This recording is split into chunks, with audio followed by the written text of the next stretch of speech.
But this is a memory from my early childhood. I was about 10, and this is set in Babine Lake in British Columbia, north of Prince George, and it's called Pile Driver. And somebody asked me, what is a pile driver? And I never thought that nobody would know what a pile driver was.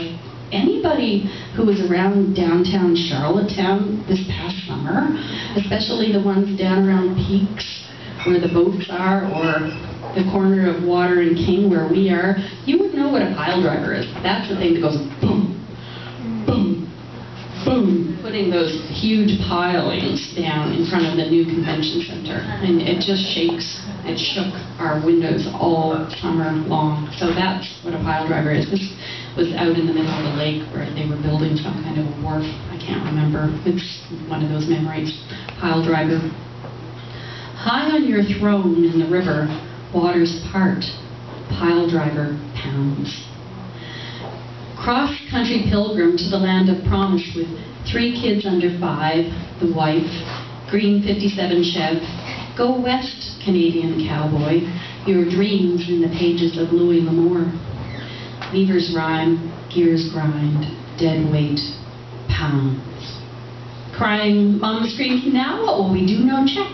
How could you just lose it? You shrug your shoulders, close your eyes, hide the steel blue. Later finds out you lost it in a poker game.